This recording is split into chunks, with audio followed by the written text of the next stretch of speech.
Yeah, you know it's good. I can't. If Paramount has any sense, they'll put him on that steelbook somewhere. They'll put him Oh, he'll on be that. on it. Halloween Resurrection.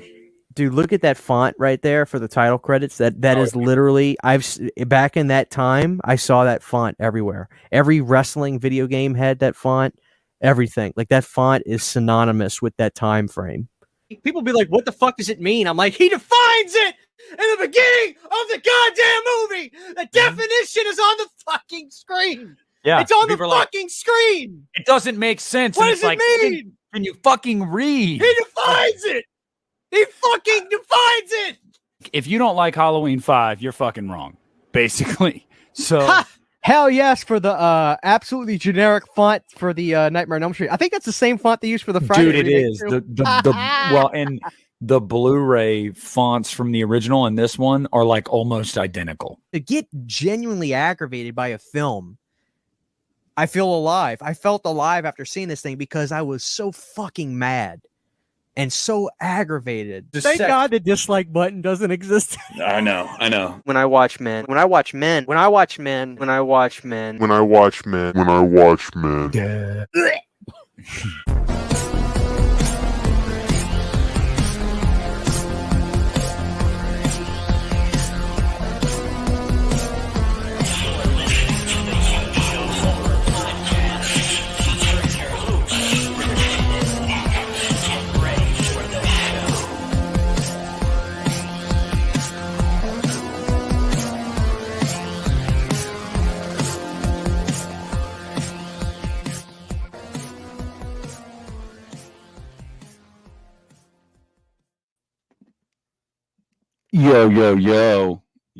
Yo. Christian, I'm going to be honest with you, brother. The reason that for the first time in God knows how long, you had to text me to say, hey, I'm good, because I was napping. And I did not mean to nap. So I've freshly woken up. How's it hanging in good old Louisiana? First of all, that's no problem. I mean, everybody gets tired, so ain't nothing but a thing. I'm good, dude. I'm trying to chill. I was telling you this yesterday, but I don't mind talking about it here. My truck is basically at its end, and it's tough right now, and the market's tough. I'm trying to find a good used vehicle. I want something under 100K and 100K miles, not $100,000. Jesus Christ. I've got a few. I got my eye on. My call tomorrow and try to see if I can trade in my truck and just see what I can get for it. I have a 02 F-150 and I loved it, but it's about to start needing all kinds of repairs down the road. Truck was solid as rock, but I got my eye on a GMC V8 truck, V8 motor, because they last longer with the higher miles. So got my eye on that and another F-150. I'm gonna call in the morning and see what I can get done. I hate car stuff, dude. Like I'm the kind of person, I don't know about you, I don't obsess over vehicles. I'm not super fixated on them. Like, you know how they got people that are shoe guys where like they're all about the shoes and stuff like that. Like, I feel like there are people that are like that with vehicles. I just want a good vehicle that's running good. I can rely on it. I can get to and from work. We take the car for the trips. I just want to get it done. I'm so anxious about the car stuff. I hate dealing with car stuff. I just want to get it done. Hopefully, if tomorrow it's a good deal with this one truck, probably the GMC, I'm gonna make it happen, dude, and just get the shit over with. Like that's how I am. Like, dude, I just want a good vehicle. I don't need to obsess over it. You know? Yeah, I never got into the like debate with that kind of stuff because those same kind of people are like, oh yeah, don't get a Ford, don't get a Chevy, don't get a Dodge. You know, like what I How oh stupid you I know. I'm like, bro, I don't give a fuck. I really don't care. Does it have four wheels and an engine? Like, is it not going to cost me an arm and a leg? Cool. Awesome. That's, yeah. The only thing I do care about though is the insurance. So I've had Geico, Allstate, and State Farm. I'm with State Farm now. And the Nissans seem to be kind of higher. to insure. So we're avoiding Nissan. Honda, fantastic. I love our Honda. We got the Honda Fit. We got that last year. Good insurance is good on that. Insurance is good on the Fords. Hopefully, it's good on the GMCs. I don't know, but yeah, that's the only thing. That's the only thing I avoid is Nissans because of the insurance. And I hear Hyundai, however you say it. Whenever you look at the word, it gets harder and harder to pronounce the longer you stare at it. Hyundai. I heard those aren't great on insurance either, so I've avoided those too. But that's the only reason. I'm not one of those people that's like it's got to be American made. Because it's funny because down here the Toyotas, all the guys, all the rednecks, they want them damn Toyota Tacomas, and they hold their value. I mean, they're expensive on resale. I don't really see the appeal of the Toyotas. I don't like the body styles on the Tacomas or the Tundras myself. I think they're a little too Tesla-y. They're too curved. I like a little bit more of the boxier, just kind of old school American look. But those Tundras, man, these guys, they fucking cream over these goddamn Toyotas down here. It's amazing. I know. No, I don't get it either. I really don't. And yeah, my buddy is he's a Dodge guy. He's a big Dodge guy, and I was talking shit about Chevys because I have a Chevy Cruze, and I'm like, do you think I cared? Like, do you think that factored into my decision at all when I got the car? Like, no. The Chevy Cruze. I don't know. It's not a truck. You ain't driving a truck, brother. It's like, not a truck guy. I love having a truck. Right now, I'm redoing my deck, and I'm getting long, I'm getting long 7-8 foot 2x4s. So, man, I pop them into bed.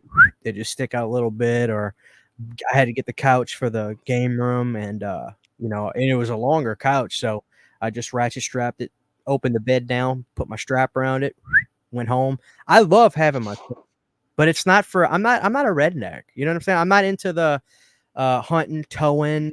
It's nice to have that capabilities, but to me, the convenience of that truck bed, man, shit, dude. I love I gotta have a truck, but you gotta have you gotta have something good with gas nowadays too.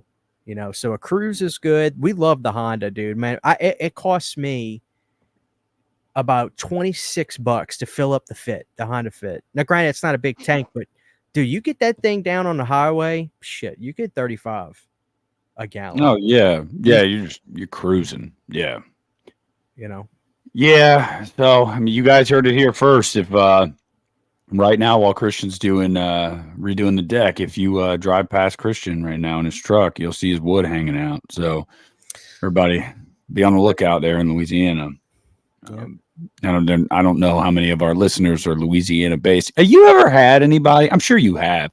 You ever had anybody be like, "Yo, Christian, I live right by you," from your channel?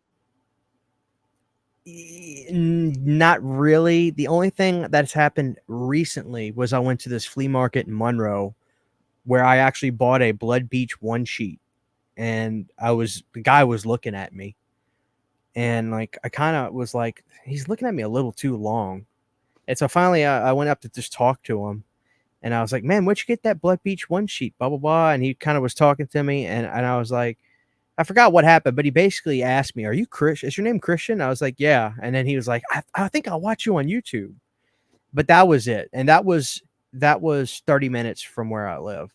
But like local, oh, what am I saying? No, like here's something. When Sydney started working at the t-shirt company that she's working with now, her first day at work, this guy came up to her, and she was like, "Is your husband's name Christian?" And she's like, "Yeah, why? Is he the guy on YouTube?" And so that's how his name's Caitlin. You might have seen him before. He's kind of like this kind of redhead guy that comes and does videos with me every now and again. He used to be on the channel a little bit more frequently, but I became good friends with him because he knew who I was when and he met Sydney at her job. So I guess a few times, not too often, but a few times. I know I've had some people local watch me. But it got weird when people at work found out about YouTube because I don't broadcast it at my job. I am a quiet quitter. For people that don't know what that means, I go to work, I do my job. I don't go above and beyond. I'm not lazy. I work my ass off, but I work at a place where you don't get rewarded for overworking. It's a union plant. It's a big plant, and everybody gets paid the same, which is fine. I'm not against the unions. I like the unions. But I'm a quiet quitter. I go to work, Nick. I do what I got to do. I do my job. I keep my mouth fucking shut. I will be at work 12 hours, Nick. I won't say a goddamn word. I won't say a word for 12 hours. And that's a fact. I'm telling you, there are a lot of days where I've gone to work and I have not opened my fucking mouth the entire time.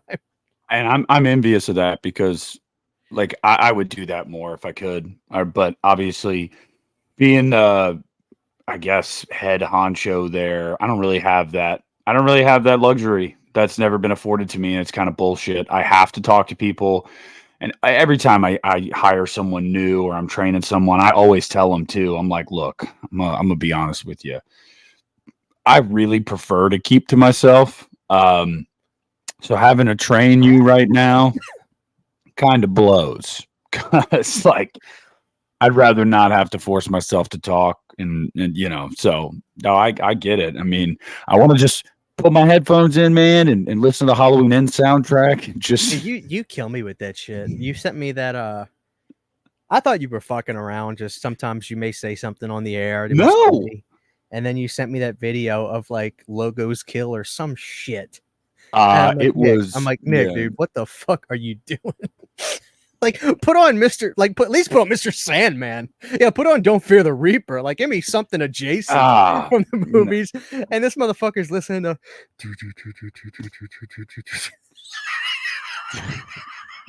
I'm telling you. I'm trying to picture your face as this music's playing. Are you in the zone? Like what's like what the fuck? I'm locked the fuck in. I'm so locked in. You admit this isn't normal. Oh yeah. I mean, dude, how many people are at their job listening to like horror movie scores? Like not many. So yeah, no, but it's not just Halloween, man. I listen to horror movie scores quite a bit. And like, yeah, I prefer to listen to it at home, like on the tabletop, because I like the way that sounds. But dude, I'll be at work by myself for a while and I'm like, all right, Corey and Michael, here we go. And then, you know, you kind of, the scene's going in your head and you're like, oh yeah, this is doing it for me. So yeah, it kills me, dude.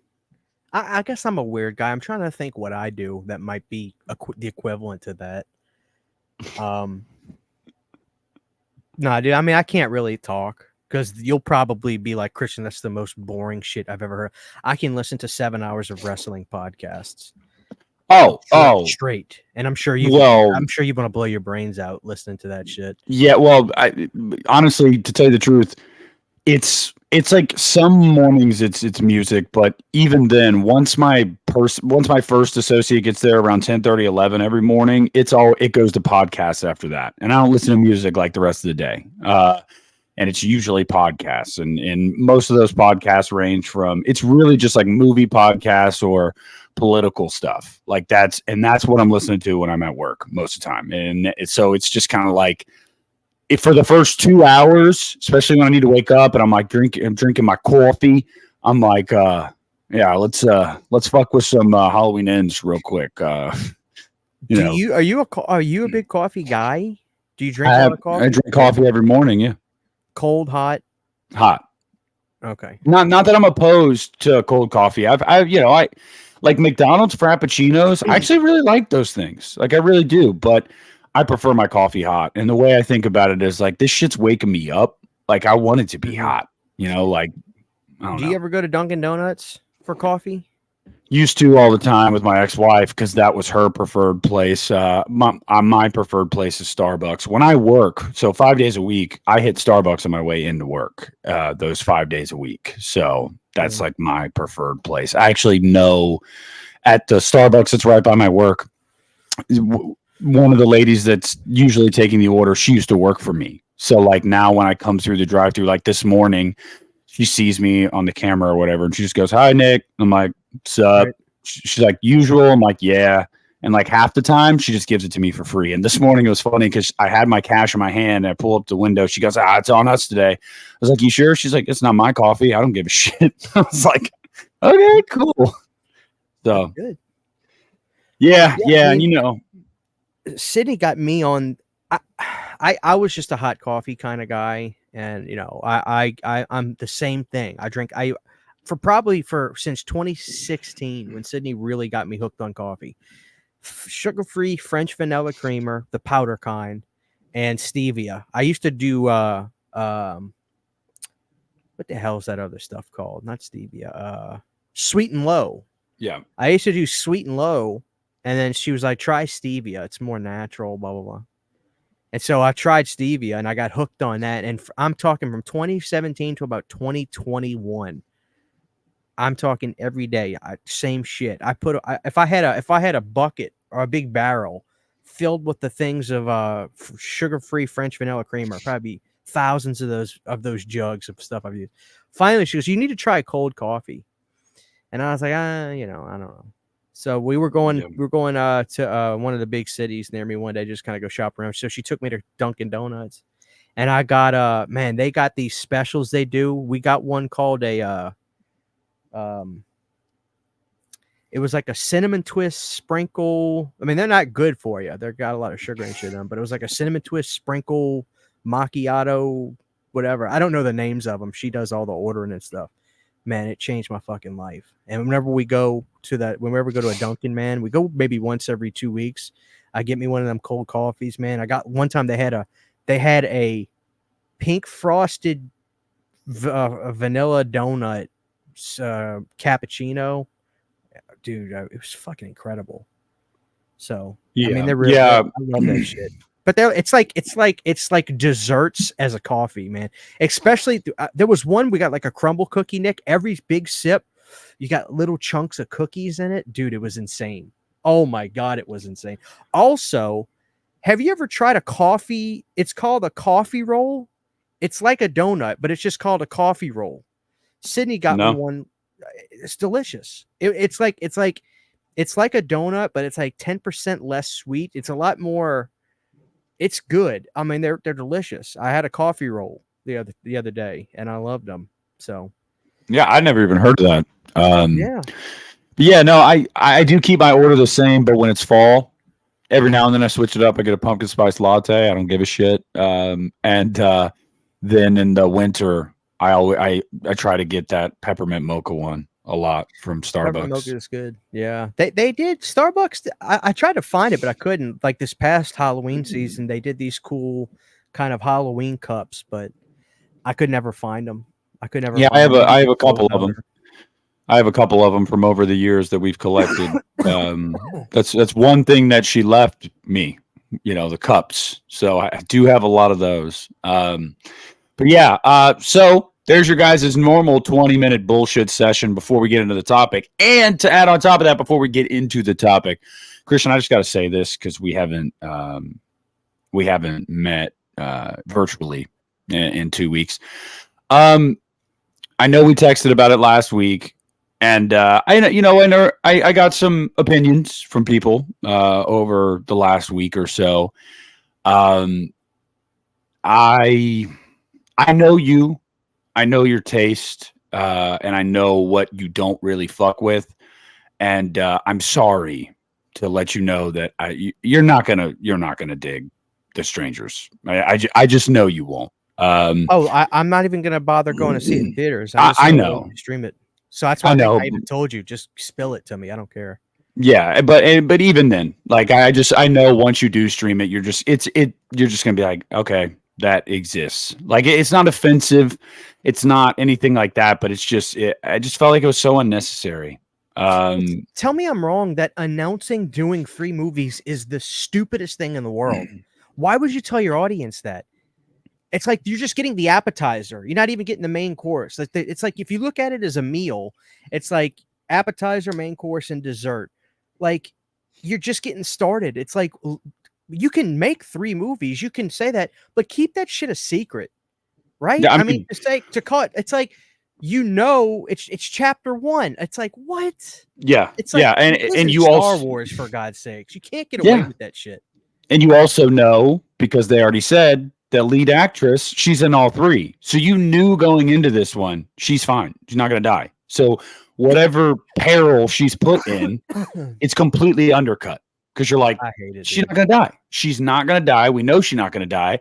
And I mean, say what you will. Here we go, going back to Halloween. But remember after Halloween 2018, where people were like, wow, that looked really definitive. And then there was people on the other side of the fence like, well, you heard him breathing, though, in the credits. Like, maybe he was still alive, because they hadn't announced a trilogy yet. So you actually didn't know. Like, there were stakes with that movie. A lot of people were convinced, like, this is going to be the last one for Jamie Lee. So, like, that's just how you go into it, man. Like, even if you're like, okay, we have the money, we've secured the funding and everything, we're going to do 3. Don't tell everyone. And then if you're going to tell them, don't name the first one chapter 1. Like, what the fuck, man? I really hate it.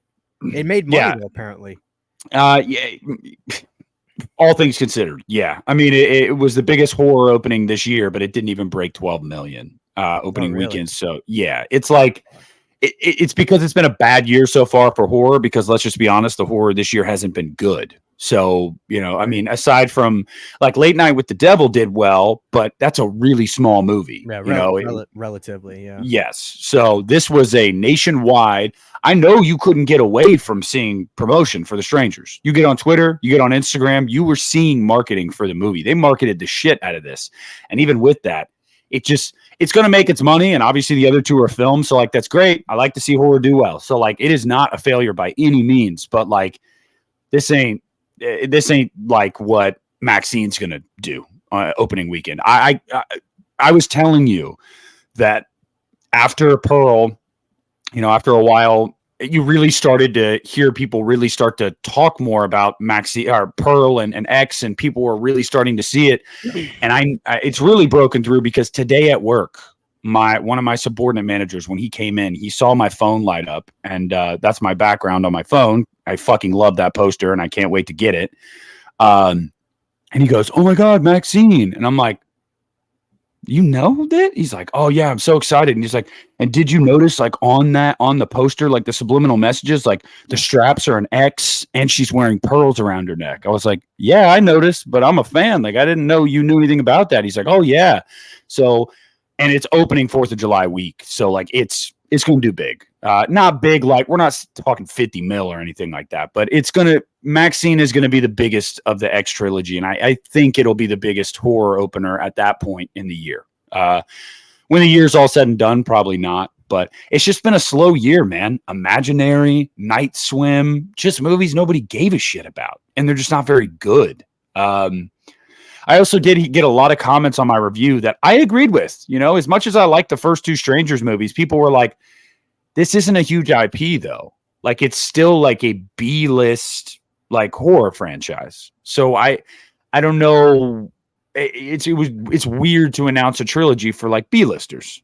Like, let's be honest, they're not really huge. I agree. I mean, and listen, I haven't seen it yet, so I'll pose this to you since you have seen it. I was there in 2008 when that first movie came out. That shit had people talking. That movie was a legitimately good movie. That's one of those movies where it doesn't matter if horror is hot, cold. That was one of those movies where people saw it, they told their families, they told their friends, holy shit. Yep. This is a movie that's no. This isn't one of those silly. No, these motherfuckers are stalking them in this house, and you can see them. You have to go see this movie. That shit. I don't want to exaggerate too much. Oh, it changed everything. No, it didn't. But it left an impact, and it was a statement. And don't you kind of say to yourself, you know what? Fuck, man. Like, it kind of sucks to see these movies come down in value with mediocre, shitty sequels. I mean, honestly. Yeah, dude. And I'm going to tell you too, that one of the biggest problems I have with chapter 1 is that it is essentially a remake in a different location. There's differentiations. Don't get me wrong. It's not like Psycho 98, but like, it is essentially a remake.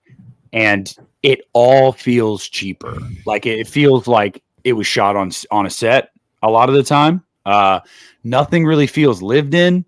The characters on the periphery are kind of really over the top. Like, you know, not your two main actors, but like everybody else. It's like really, it just seems really like late night HBO movie. Like it really, really does. And then, but so again, and I told people in my review, and I'll tell people till I'm blue in the face, you should judge a movie for yourself. Even if somebody you look up to on social media or a content creator is like, I love this movie, you need to go see it, or I hate this movie, don't see it. You should judge for yourself. I mean, you don't align with someone just because you like them. But as somebody that's been a big fan of the first two movies, I was sorely disappointed. And one of the biggest problems I had with this movie, Christian, aside from the fact that it was just like kind of a soulless remake with no real stakes, dude, they're setting seeds to explain everything by the third movie, and I don't want that. Like, I don't. Strangers. Exactly. And from some of the shit, it just seems like, oh, here we go. By chapter 3, we're going to know who all three of these people are. We're going to know why they're doing it. We're going to know who else is involved and why. It's just, I don't want that, man. Like, I just don't want that. And also, the one line that's supposed to be memorable, delivered by Dollface or Pinup Girl. I think it's Dollface. No, it's Pinup Girl. I don't know. That, you know, you get in every movie is so just, it falls flat here. Like, because you were here, dude. Look, everybody knows from the first movie that great line of like why, you know, why are you doing this to us? She says, because you were home. And then in the second one, they went a totally different route with it. And it still worked. It was still great when she says why, and she says, why not? Like, it's just like both of those lines, so great. Like, oh, that's so sadistic and fucked up. And then in this one, they just try to do like a low rent rehash of the first line, and it just doesn't work. It doesn't have the impact. I feel like, and this really isn't a great analogy. I shouldn't even say analogy. This isn't really a great reference, but kind of, right? I feel like Strangers 2 is kind of like a Gremlins 2. And I feel like Joe Dante said to himself, okay, Gremlins is close to a perfect movie. We're not going to really be able to encroach on that much. So let's kind of go crazy. Let's go nuts. I feel like Strangers 2 kind of approaches that in the same way, right? I feel like it's like, okay, let's make this stylized. Let's make this fun, energetic, but still have the thrills and chills, so to speak. So I feel like maybe it's best that we never get a Gremlins 3, because what do you do? I mean, maybe it could work, but my point is maybe they shouldn't have been another Strangers movie. I mean, in reality, I mean, it just, if they make money, okay, that's great. But it's just like, you know what? Sometimes two movies, they covered the both bases. You had the groundbreaking good one, then you had a sequel that was like, okay, let's put sprinkles, salt, sugar, spice, fun music. Let's make that one now. Okay, so what's left? Nothing. Okay, well, we could explain who these people are. Yeah, you could. But guess what? Then it's not the Strangers, buddy. Like, what are we talking about? And I know, and here I am again. I haven't seen the film, guys, so there is a chance I could see it and say I don't know what he's talking about. I loved it, but I'm kind of a majority rules kind of guy most of the time. And even if I disagree with the notion, like for instance, I really enjoyed Last Voyage of the Demeter, but for a lot of people that movie was quote unquote slow, but that's fine. I totally respect that. I completely understand where the majority rule is on that. So I tend to go with what the general people are saying. Whether I agree with it or not, I can see it, right? So it's just like, you know, it just, the fans kind of lose, whether the studios win or not. The fans just, oh man, these movies just suck. Yeah, and I can tell you that the response from my theater too, like walking out. Yeah, I was listening to people. I was definitely listening in on their conversations, and to so many people. when the mid-credit scene happened, I said out loud in the theater, I was like, well, that was underwhelming. And like one guy laughed, and then I heard a lady talking. It was like her and her boyfriend, I guess. And she was like, that one kind of sucked. And he was like, yeah, I know. Like, the first one was so good. And I was just trying to kind of gauge the vibe of everybody. And I went and saw it with my brother, and he likes the first two movies too. And he was the same way. He was like, dude, that was boring. And I was like, Right. yeah, I know. It wasn't, it got a C cinema score, which tells you like, yeah, I'm sure there are people that like it. I got a couple comments on my review. They're like, I really liked it. And I'm like, hey man, I'm happy for you. I really am. But I couldn't jive with it. I couldn't get down with it. And it's a bummer. I didn't want to not like it, guys. I didn't spend, $30 to go to the movie theater to be disappointed. But it's what it is sometimes. So yeah. Well, are we gonna have a David Gordon Green issue this time? Is the studio gonna say, all right, Randy, you know what? They're already filmed. Oh, really? They filmed them. Yeah, they filmed them back to back to back. Son of a bitch. Well, never mind. Yeah. The second one comes out this fall. They don't have a release date yet, but they've said it's coming out in the fall. And then nope. And then the third one will be in the beginning of next year. They're releasing all three within a calendar year. So if you weren't already over The Strangers, you got two more in the next like 7-8 months. So the sequels, the next one's gonna tank. I'm calling it, and I'm not calling it because I'm taking any glee in that. People aren't gonna go back to the theater to see it. My money says it's gonna do half of what this one does. Half. Yeah, I mean, at some point you have to. Well, at some point you just. People are going to make decisions that are best for their wallets. And if they went and saw this movie and they just thought that it was super underwhelming, unless there's a lot of really positive buzz for the next one, I don't see a lot of people rushing out to go see it either. But we'll see what happens. For you guys that have seen it and liked it, awesome. If you didn't like it, I'm sorry to hear that. I also did not like it. And yeah. Also, it was funny when I was doing the filming locations video, I went to the state park in Kentucky and I climbed the fence and I was in there where the pool was. And these kids were like walking down this hill and their mom was with them. These are little kids. One of the little kids is like, what's that guy doing? Because obviously the pool wasn't open yet. And I was like, oh, there was a movie filmed here a couple years ago. And the mom was like, really? What movie? And I was like, The Strangers Pray at Night. She's like, and she had a friend with her. They were both like, no way. We were just talking about those movies because there's a new one coming out this weekend. I was like, yeah, this is where a lot of the second one was shot. And she goes, I had no idea. And we live here. We're local here. I was like, yeah, it's where it was shot. And then climbed the fence back over. I mean, I made the decision. I was like, I don't care if the pool's not open. I'm not going to not go in there. What are they going to do? Like, hey, get out of there. Okay. But it didn't end up happening, so that's cool. But yeah, it's just weird. I don't know. I guess it's a constant. It's a reminder to me. It's a reminder to me, like, hey, Nick, you're kind of weirdly obsessed with horror movies. Most people aren't, so they're not going to know. Oh yes, the sequel to The Strangers was shot here in 2018. Like most people don't know that. When I went to the diner and I was outside taking shots of the diner, there's people eating in there looking at me. They were all staring at me. I was like, I hope somebody comes out so I can be like, hey guys, there's a movie shot here. Like I'm not like creeping on all y'all. But yeah, you have to remind yourself of that sometimes. Like normies don't know. Like yeah. But all right, Christian.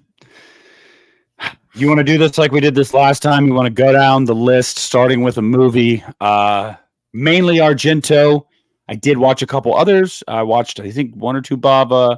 Guys, I got to say, I'm proud of myself for how many I watched in a 2-week span. I sent Christian, I'm going to look right now. I sent Christian it last night just to get his feedback, and I watched 11 or 12. I can't remember. But so it's pretty much one every night. Like I was watching one pretty much every night. And Christian, if you guys remember, said, don't do that because you're going to get burnt out. You're going to get bored. I did it anyway. So, yeah, I don't know where you want to start here with Argento. I mean, you want to start with Tenebrae? Yeah, I mean, listen, I'm gonna comment on stuff as we go through this with you, but I'm really excited to hear hear your experience about these because I've talked about these not on the podcast, but God knows I've ran my mouth off. I would like, if it's okay, to start with the great Alice Cooper in Monster Dog. Ah, Before yes. Yeah. I want to let that breathe because I think that's what I don't get to hell with the audience. Like I'm more excited about talking about that, and I think we're doing a service as well because it's still somewhat of an under discovered. I call it a gem. I actually think it's a fun movie. Um, but I would love to talk and get your thoughts on that. I did some research really quick. It was an interview Alice did in '93. Let me set this. Just let me get nerdy for just a second. So Alice comes out of the late '70s. He's got some really big successes. I believe 78 he had From the Inside, which was a big record for him. And then 79, I can't remember what was 79 might have been, let me see. It was either I want to paint the picture for the audience because I really love this stuff. So he came out of rehab in 78 and he had a record called From the Inside. Now he had a bad alcohol issue. Alcohol became his worst enemy. Then so 79 he had a live record. Then 80 he came out with a record called Flush the Fashion, and Special Forces was 81. If you ever get bored, Nick, I want you to just type in Alice Cooper live 1981 and look him up during the Special Forces tour. He would probably weighed 90 pounds soaking wet. He talked about this. He wasn't eating food at all. He would drink water and literally just drink alcohol and do drugs. So he relapsed on alcohol, but this is really weird. He hid this until 2016 when they did a documentary called Super Duper Alice Cooper. I have it on Blu-ray. People, if you want to get it, it's on Amazon. You can get the Blu-ray on Amazon. It's a fantastic documentary on Alice. He got addicted to cocaine. But the thing, Nick, was during that time, cocaine was literally like chewing bubble gum in the music business, especially, or the entertainment business. I mean, Oh, yeah. literally everybody did it. Bob Ezrin, who produced some of the absolute greatest records of all time, Pink Floyd's The Wall, Alice Cooper's $1 Billion Babies, one of the biggest records of the fucking 70s of all time, Kiss's Destroyer. This guy is responsible for some of the greatest records ever made, top to bottom. Ezrin was coked out of his mind the entire decade. He's gone on record talking about this. So Alice was doing pounds of cocaine during this time, but nobody knew about that, especially the fans. He hid his cocaine use until 2016. Nobody really knows why, but he just finally came out and admitted it for some reason. So he was on Warner Brothers Records, okay? And his record sales started tanking because his music got weirder and weirder and weirder. Great stuff now, but not commercial whatsoever. So Special Forces, Zipper Catches Skin, which is just a great album name.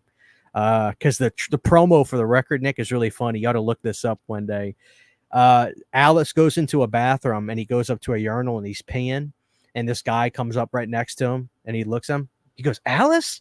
And the guy's like, hi. And then all of a sudden the guy goes, Alice is here. And so he's taking a piss, and all these reporters and people come into the bathroom, and Alice is like trying to finish, and he goes to zip his pants, and you hear that sound, and they cut to his eyes. Like he caught, you ever catch your zipper on your penis going up? Guy, that's the worst pain in the world. Yeah.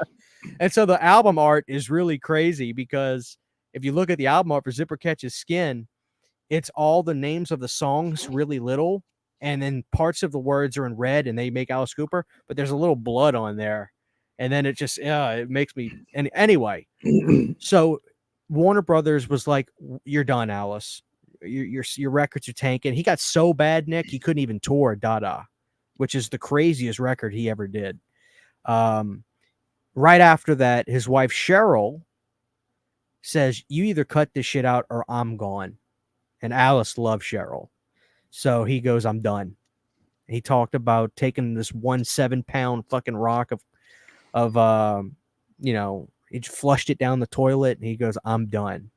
I'm never going to touch this stuff again. Anyway, now we're getting to Monster Dog.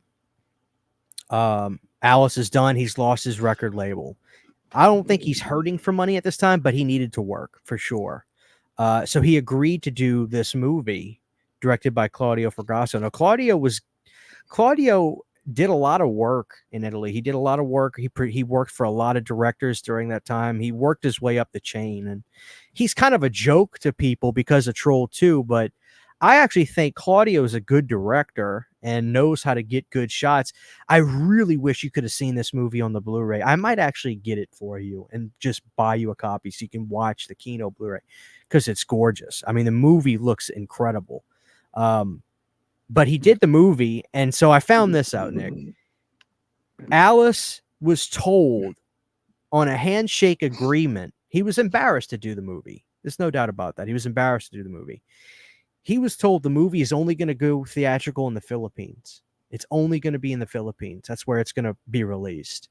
And he talked about within a year, he would go to the video stores and he would see promo displays with a big giant ass dog head and Alice Cooper at the top of it, and everywhere, Pennsylvania, New Jersey. So the movie got released all over the world. And that's the story of Monster Dog and why Alice did it. And then thankfully he got himself back on track, and the rest is history. But it's an undiscovered movie still. Not a lot of people know about it. And I'm gonna shut up for a second. I want to hear your thoughts on the film, and then we'll move on. And I apologize for being so long-winded, but I'm very passionate about Alice Cooper. No, yeah, that's good. And the people that watched the last episode, that was something that they enjoyed, because you're talking at length about stuff that far more than me about. So no, yeah, keep that going. So I'll be honest with you, and I believe I told you this. I didn't watch it all in one day, because on Tubi it's like a VHS rip, and I watched about the first half hour. And the quality was so bad. I was just like, and I don't know. I was just struggling to follow along. And I was like, and it was late. I was tired. I was like, I'll finish it tomorrow, or, another day. And I did. And I have to say, I don't much at all care for the first act of the movie. I feel like it's really kind of all over the place, and it's really goofy. But once you get into Alice's character is suspected of being, the monster dog, and the neighbors or whoever, the townspeople, the good old boys with their guns are like, we're gonna fucking wait for him to come back, and we're gonna kill him because he's this demon dog that's controlling these other dogs to kill people. And once you get into that, I actually did have a fun time with it. I really did. I thought that some of the ADR in this movie is especially bad. It's oh my God. But again, that didn't really, I wasn't taken out of it, because I was having fun. And there was actually a couple moments where I was genuinely surprised. Spoilers, guys, if you haven't seen the movie, or if you even care, but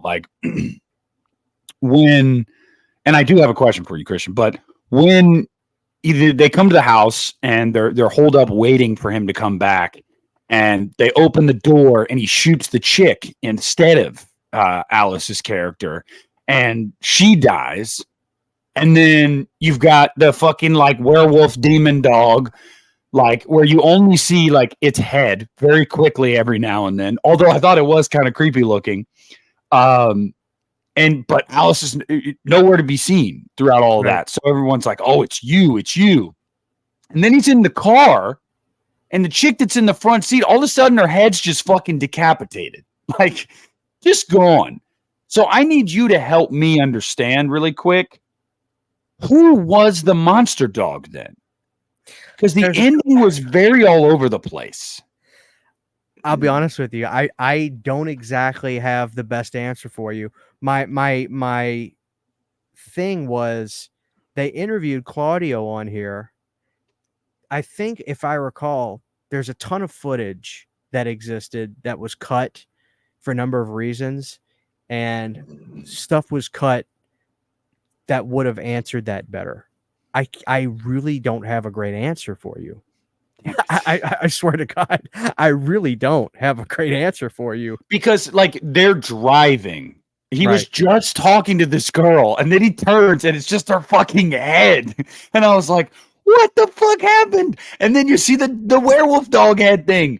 And I'm just like, oh my God, like what is happening? So yeah, I mean, overall, yes, it probably would have serviced me a lot better had I watched a Blu-ray scan of it for sure, or even DVD quality. Because Tubi, guy, and if you guys haven't seen it, and now you want to go out and watch it, and you want to catch it on Tubi, be prepared because that is straight up like they ripped it off of VHS, and it's hard to watch at times. But I liked the asshole guy, the one that like was supposed to be missing a tooth, but you could clearly tell they just blacked out the tooth, and he's wearing the hat, and he's like, ha ha ha ha, like. That guy kind of, there was some of the effects too, like they're cheap, but in like a fun way. Like when Alice is like killing all the dudes that come after him. Like there's one where it's like one of the dudes like comes through a doorway, and then you just see his head, like a top of his head, like blow up because Alice like shot him in the head. Yeah, I was like, oh, that like. It's those kind of effects that are like, yeah, they're cheap, but there's charm to it. Like it's I don't know. But I had fun. Like I had fun with it. I believe what you told me was it's not a good movie, but it's probably Claudio's best movie. And I think it is. And the reason you should watch it is because Alice is the lead. And I don't think Alice is half bad in it. No, I really dude, so today I finished getting my exercise and done all that stuff. It's about 6:30 here, and I was like, I'm gonna put it on Monster Dog. I'm gonna put it on, and just while I'm waiting to do the show, I'm gonna just kind of get back into the zone. And you know, I got a 65-inch in here, man, and I cut the lights out and I put on this, which is I believe this is a 2K scan of the movie. If it gets a 4K, I'm gonna lose my shit. I can't wait. But there's a shot when they pull up to the house and Alice gets out of the car, the van and everything, and I'm telling you, like, I can't, it really pains me that you had to watch this shitty. I can't believe that this isn't, I can't believe that this scan of the movie, I actually think if you see this, you're gonna be like, oh, wait a minute, man, the shot where Alice and they get out of the van, there's this roll of fog in front of the house. And then you see that almost Pet Cemetery like old guy looks like he's already looks dead. He comes into the scene.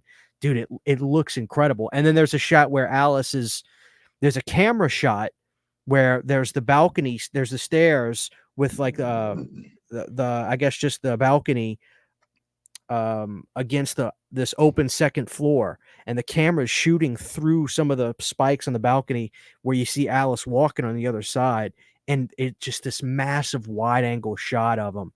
It is incredible how good the movie really looks, and that's why I say this is honestly, I think, Claudio's best film, because it looks so good when you see it in high definition.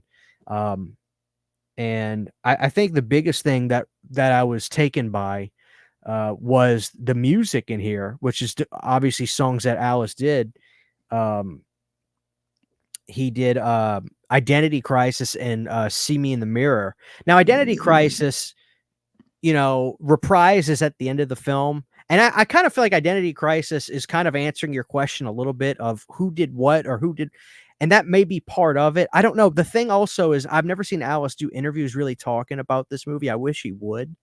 But Identity Crisis is more of this kind of like goofy vaudeville kind of stuff that Alice was known for. But during that time, Alice was getting into the new wave kind of darker stuff. And I think you'll agree. I think See Me in the Mirror, when it kicks in the movie, when they're shooting, it's so brilliant, right? Because they're shooting a video in they're shooting a music video in the movie. I mean, and that's basically the music video. I think on the box set, the Alice Cooper Life and Crimes box set, they give you a DVD where it has music videos, and that's on there. And somebody ripped the music video from this Blu-ray and put it on YouTube. I saw it yesterday. So if you want to watch the music video, basically the scene from the movie, you can see it in 2K. Oh man, when that fog rolls in and that song kicks in, it is such a good haunted house Halloween song. I think you'll agree. I think it should be on everybody's Halloween playlist. It's a great Alice Cooper song.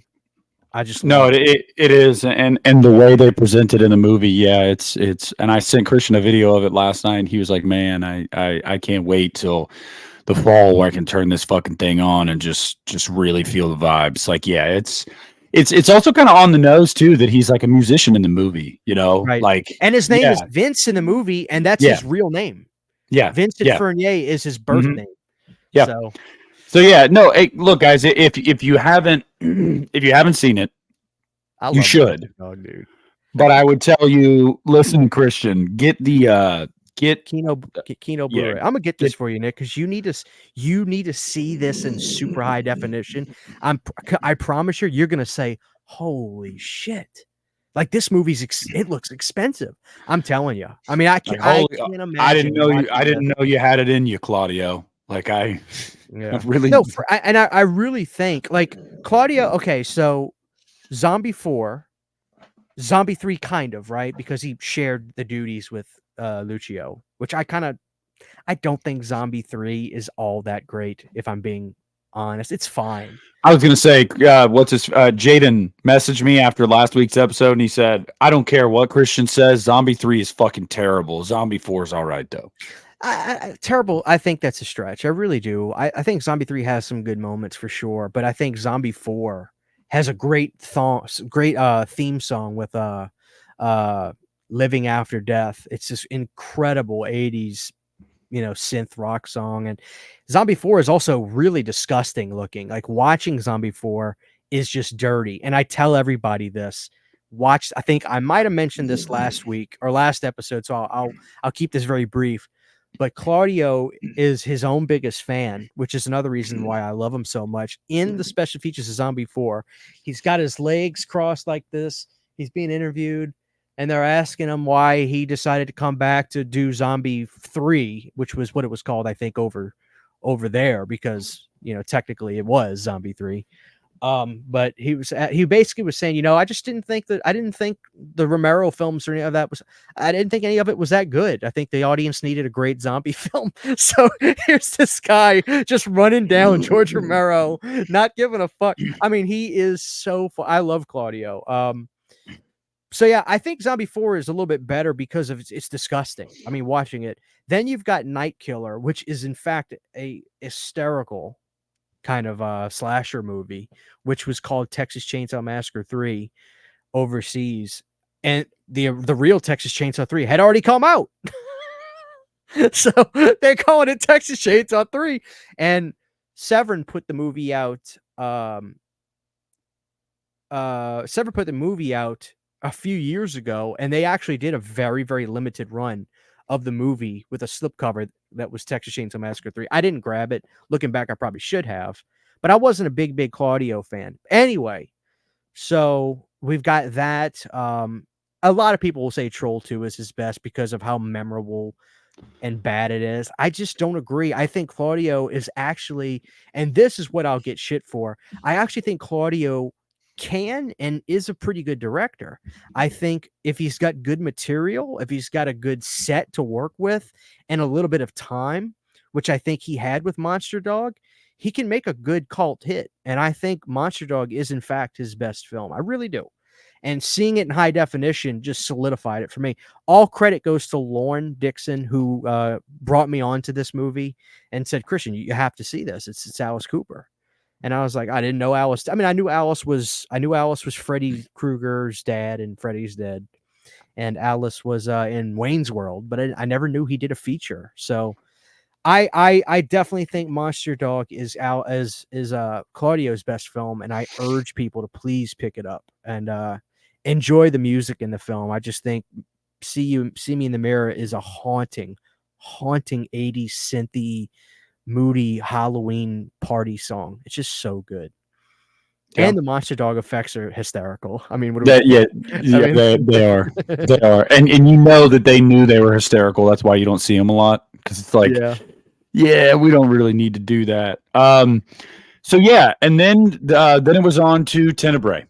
And this is one that I know is a staple for a lot of people. I wanted to start off strong. I started with Monster Dog first because Christian was like, you told me you would not stop talking about Monster Dog. So I was like, all right, I'm gonna start with Monster Dog first. Tenebrae was a movie that, obviously, knowing what I know about some of the Italian horror I've watched so far, like I was trepidatious going into all of these because I was like, okay, how is the lip syncing gonna be? Is it gonna be tolerable in this movie? How's the plot gonna be? Is it gonna be like totally nonsensical? Like, and Tenebrae is one that, rightfully so, a reason why people like it so much, I think, and it resonates so well, with a lot of horror fans, is because it's actually pretty solid on all those fronts. I will say the reveal, I was not surprised. I knew it was Peter Neal. I knew it was, but the reason behind it, at least, was a little bit like, oh well, I didn't start it. Like I was, but once I killed this dude, then it's like, so that was a little surprising, I guess, but I knew it was Peter Neal. I thought that overall the movie narratively was pretty strong. You could follow along with everything. I thought that it was actually one of the exceptions up to that point where I was like, okay, there's a pretty coherent plot going on here. And I liked it. I liked the gore. I really, at risk of sounding just like a fucking dude, so many boobies in this movie. Oh my God. Yeah. And the scene with the two women at their house and stuff, I was like, dear God, like, whoo. Those women are, dude, those Italian women. I mean, yes. Yeah. Oh, I know. But it was really cool because it was like a murder mystery. But all the murders were like really excessive in that Italian way, like very excessive. And so I liked that. And I really particularly liked the scene where, God, what did I say? I was texting, I was messaging Jaden as I was watching Tenebrae. I called it a Linda Blair lookalike. The chick that ends up at his compound or whatever, and the dog's chasing her. I really didn't want her to die. And I liked that entire sequence. I thought that sequence was actually like kind of suspenseful. Like, you're getting chased by this big ass dog, so that already sucks. And then as soon as the dog gets scared off, you know why. As the viewer, you know it's because the fucking killer's there. And I really liked all of that. So Tenebrae, for me, I'll be honest with you, kind of hated the end of like the statue falling down and killing him, because like I just felt like it was telegraphed. Like, here's this big ass pointy statue, like right by the fucking front door. Like when it fell, I was like, no way. But it's a minor gripe because I actually thought it was a really, really solid movie. I agree with a lot of what you're saying. The thing about Tenebrae for me is I really do respect that it's a fan favorite to people. You won't hear me say that Tenebrae is my favorite Argento film. There's just something a little too. There's nothing weird or quirky enough about it for me to make it feel like a standout. To me, it just feels like a straight good movie. Yes. Like I said, I think I talked to you about this before you saw it. If you'll notice, I think there's something about Argento that it's kind of implied a little bit more so than actually performed out in movies. But there's a sensuality to his. That's why I kind of compared him to Craven a little bit. Like Fulci is hands in the mud, dirty, bang you and toe seduce you under a table, like uncomfortable. But something about Argento, there's this weird beauty sometimes in the kill scenes, and I think in Tenebrae specifically, there's the famous scene with the white cloth and everything, just the spray of blood. Like, there's this weird eccentricity that is almost, I don't know. It's like almost mosaic to the way he does stuff. And I think that was really appealing to people. And I think most people would agree that a lot of Argento's movies, score wise, were always sensational. Oh, I think he so might have good, had so the good. edge. Yeah, I think he might have had the edge a little bit over Fulci in the music department. Not to say that Fulci's movies didn't have great music, especially movies like Zombie, but Argento, I mean, he loved. I've listened to enough interviews with him where he loved using music as a character. I mean, he really, and he was specific with these guys. He knew what he wanted music wise for these scenes. So I don't think he was probably the best guy to work with. I think Argento is a very strict guy. I mean, a lot of those Italian guys too, man, they're aggressive. They're loud, they're harsh, but they get what they want. And it's so funny that none of them got along back in the day, man. They hate. There was a rivalry. None of them liked each other. I told you about Lamberto, hated Argento. He refused to work with him after Demons 2. Refused. He's like, I'm not working with this guy anymore.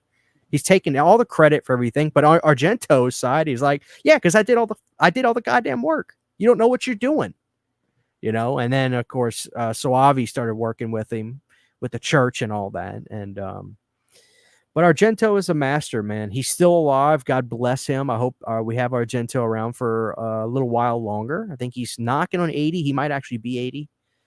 But he made a movie called Dark Glasses, aka Black Glasses, depending on where you are in the world. And I thought it was a damn good movie for a guy at that age, and still showed that he's got his finger on the pulse of a great Italian horror flick. But Tenebrae is a solid. It's a great movie to watch after you've. If I was going to tell somebody that was getting into Italian horror, I would say, okay, watch the one that broke ground in America with watch Zombie, go watch Demons, because it's really going to try to bridge an American gap for you. And then maybe watch Nightmare Beach, because it's the most American Italian movie you'll ever see in your entire life. And then watch Tenebrae. Now you're ready to start getting into the real flow of things. So yeah, it's a fan favorite, Nick, but I think there are better Argento films. I really do. I think there's a few more that are better, quite frankly. Well, the next one, I'm interested to hear your thoughts on this one and how it went over with you, because the next one I watched was Inferno. And I initially gave it 3.5 on Letterboxd, and I went down to 3 after I sat with it for a day, because I was like,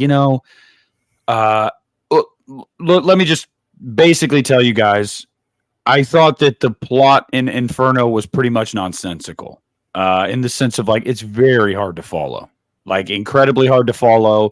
Things just kind of happen. Things are introduced and they don't really get explained, and then they're just kind of left dangling, and you just kind of move on to the next thing. I can't exactly explain that movie either, to be honest with you. I really can't. I just remember moments from the film and scenes. Yeah, but it's like, I'll get you. I'm gonna let you finish. But let me just throw this in real quick.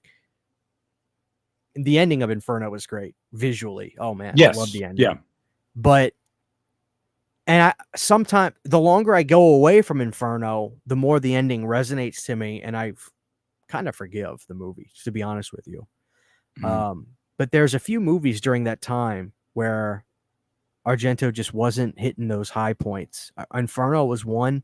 I think this movie is abysmal. I'm hoping you didn't watch it. If you did, I apologize. Cat O' Nine Tails is the biggest. I didn't. Shit. You told me not to, so I didn't. Biggest piece. It is boring as fuck. But I want to love Inferno. I mean, I really do. There's something about Inferno that it's like Session 9, right? Yeah. Go ahead.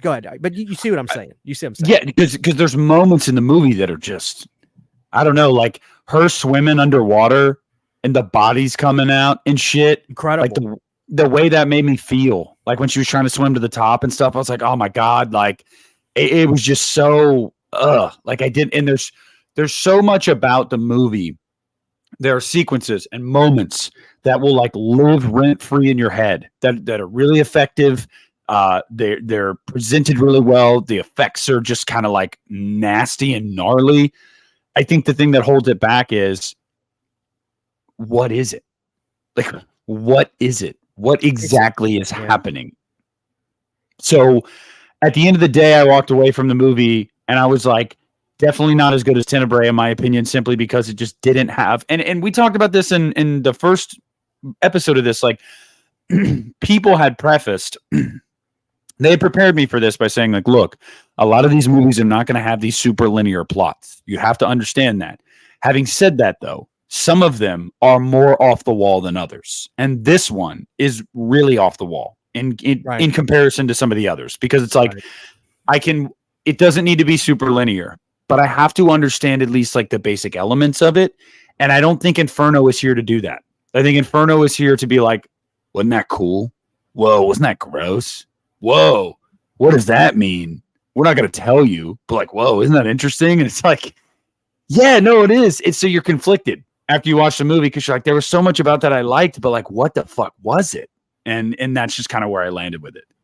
I think not that's just me speculating, but I feel like Argento had some serious successes by that point. I know that Bird with a Crystal Plumage was fairly well received, which I believe was his debut. And that had a gorgeous opening sequence. I mean, just one of the greatest sequences I've ever seen in an Italian movie was the opening of that movie. And he had developed some chops. He had done some good stuff. And I feel like he might have thought he could do no wrong at that time. Now, I don't know how this movie was received in Italy when it came out and things like that, but it seems like a lot of people would agree with that. Like, there are things about Inferno, that are great, but it is I don't even know if 10 pounds of shit in a 5-pound bag would be the analogy, but it's just like, I feel like I'm watching a movie go left and right instead of front to back. And I totally, and I'm really, if somebody asks me what it's about, it's truly difficult for me to explain. I don't know that I've heard people say it's supposed to be a sequel to Suspiria. It's part of like a trilogy, right? Like, I forget what the third one is right now, though. Yeah. And so, yeah, I mean, I'm glad at least we agree on that. Like that I'm not alone, that I'm not like stupid for being like, I'm having trouble following this. But Christian, I got to tell you, then came my favorite one. Not only was this my favorite one of the ones I watched up to this point, it's right there with Zombie for me.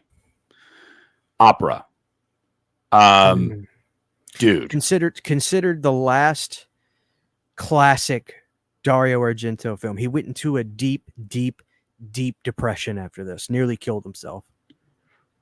Tell me about it. I'm glad he didn't, but I'm going to tell you, dude, I loved this movie. Like, it's nihilistic as shit. Some of it, even like, I feel like some of it, watching it now, I'm like, I don't really know if that would work the way this guy wants it to work, but whatever. Like, I don't care. I'm not going to judge it. I really liked the main girl. I liked the story. I didn't think I would like the story. It sounded boring to me at first. Yeah. It's actually very interesting, very thought provoking. I think it's something that anybody that has ever seen any public level of success in any way can relate to, because it's like she gets her big break and then immediately she's a victim. Like, it's like, oh, you got the part, you're a star, this is going to be great, and it's like, and now you have a stalker. I really, really, really liked this movie. I thought that I was worried, and I just want to talk about the opening too, because I feel like the opening really sets this movie up well, where you're just hearing the operatic music, looking at, what is it, a raven? Yeah, a raven.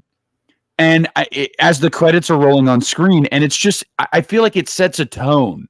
Like, it sets a very melancholy kind of tone. And so I knew what I was getting into.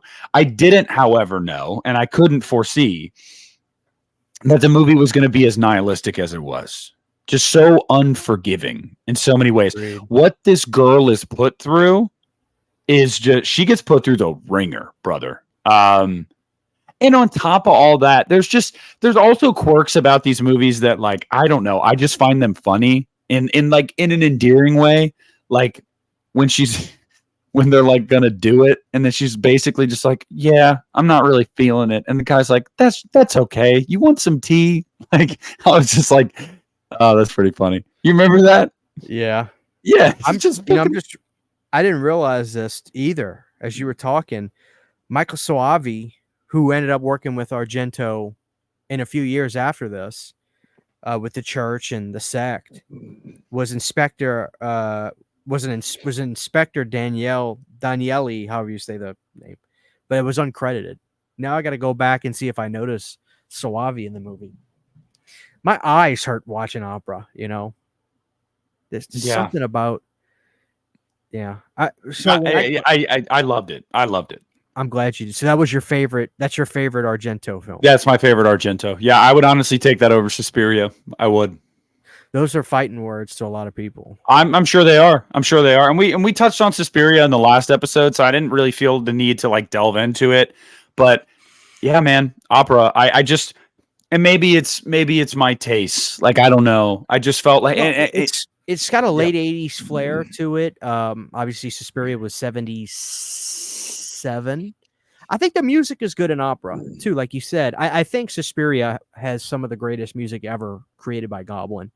But opera is somewhat, I feel like it's a little bit of a, no, I wouldn't call it a comeback record, a comeback movie for Argento. But yeah, it's solid. A lot of people look at opera as the last great Argento film. Because I like Two Evil Eyes a lot, but it's no opera. Steinhell Syndrome is pretty good. It's pretty good. But the 90s were not kind to these guys, Nick. They were. Yeah. The 90s were not kind. And there's still some things I haven't seen. Even with Fulci, I mean, Cat in the Brain and things like this. I mean, these guys were, it was just, they had their time, basically. I would have agreed with that was the last great Argento flick until Dark Glasses, which I enjoyed quite a bit. But yeah, opera is a classic. I'm glad you like that. That should be, just for the physical media people listening, I think Severin announced that they were going to put that out. Now, this was last year they announced it. I don't know where the hell it's at, because all I have of opera is a DVD. I have an Anchor Bay DVD, which looks pretty good, but I'm dying to see that movie in 4K. Dying to see it. These movies don't get enough credit for how gorgeous they are, too. I mean, yeah. They really shot these movies very, very well. You haven't really talked about this, but I'm interested to hear your thoughts on it. Do you agree that you start to forget about the dub in these movies, and to where it's kind of like, I think you even said when you were watching Monster Dog, you was like, yeah, it looks like shit, but eventually you kind of just stop thinking about it. I mean, yeah, well, the same thing where you just feel like, okay, well, I feel like part of it is, yes, I do on the large. Yes, largely I agree. I think it's all in the presentation, though. If you're enjoying what you're watching, like I feel like it's easier to separate from it because you're just you're bought in to what you're watching, and I feel like for a movie like Opera, I will say I think that the dub was actually fine in Opera. Like I actually didn't notice many moments. There were actually moments throughout the movie where it looked completely in sync. I noted that multiple times with some of these I was watching. I was like, wow, this one's actually really solid in that department. So yeah, I don't think it was a problem with Opera at all. But again, it can be a problem in the sense, and it can be noticeable so long as what you're watching is enjoyable. And that's just kind of what I always come back to is like I said with Monster Dog, it's fun. So like you're not really, if Tenebrae's dub was really bad, and it's not, the dub is good. But if Tenebrae's dub was really bad, you'd notice that a lot more because that movie is a lot slower paced. So you'd be like, not only am I bored at points, but I'm also like really noticing some of the technical flaws of this movie. So, but no, yeah, with Opera, I didn't have an issue with it. But this next one, this is going to be, I know this is what you've been waiting for. You're like the 6-year-old kid right now. The fucking T-ball is on the tee. We talked about Monster Dog, which was definitely my highlight, but I think I know which one you're going to go to. Yeah, the T-ball's on the tee right there. Christian's ready to swing. Phenomenon. I watched it. I did not watch the Creepers cut. Before Christian says anything, I exchanged messages with Mark, Saturn Video, about this, and he said, this is going to be a legendary discussion because Christian will die on the hill of the Creepers cut. And then there's people like Mark that prefer the Italian cut. Uh-huh. How do I put this succinctly? I like the movie. Jennifer Connelly, gorgeous. And yeah, just I had a really good time with the movie. Similar to Inferno, there are moments where the plot is like, the fuck? What? And I was told by Mark that was only going to be exacerbated because I was watching the Italian cut, not the Creepers cut. He was like, you get 30 extra minutes of exposition, which somebody like Christian would tell you with this movie, you don't need it. Now, I haven't seen the Creepers cut, so I can't speak to it, but I can say this. The movie was overlong. The movie was overlong in the sense that, like, there is not enough plot here to stretch it out to 2 hours. There's just not. Loved that fucking monkey. Loved hearing Donald Pleasance with a Scottish accent. It was very interesting. Hated that he died. He was lovely. He was so lovely in this movie. I loved him. Yeah. I desperately see this truly can't be the end of it. You sound exactly like me. I watched the Phenomena version. It's way too fucking long. The Creepers cut literally transforms it. You get all the stuff you need. You don't lose much with Donald. The relationship with the older woman who's the crazy broad that has that fucking death pit. Oh my god. That scene where it's she disgusting. gets thrown into the death pit is one of the most shocking things I'd ever seen in Italian. I truly need you to see the Creepers cut. I'm telling you, it turns a mediocre, overly long movie that's like Inferno to a perfect Italian horror movie. The Creepers cut is my favorite Argento movie. You have to get around to. I wish there was a way you could see it online. I'm assuming that's just not the standard, but it's not. I looked. That is the best version. You still get Motorhead. You still get Iron Maiden. The soundtrack is incredible in that movie. It's weird, right? It's just like, is that fucking? It's like, yes, is that Iron Maiden? I was watching it. I was like, what is it? What is some of this music doing in this movie? Like, this is insane. But it works for those chase sequences. Yes. But I gotta ask you. That's a deep cut Iron Maiden track. Like that was not a single. Yeah. Dude, anything. I need to know though. Why is it? Oh, and just want to tell you. I searched. I didn't want to just settle for Tubi's version because I knew that was the Phenomena version. I went to F movies and 123 movies and stuff, like the pirate sites. Yeah, I did it. They were all the Phenomena version. They weren't the Creepers cut. So I could only watch the Phenomena version. Why is that the way it is? Was it Argento who said we need to trim this down? Or was it the distributor in America? Or like why is that different?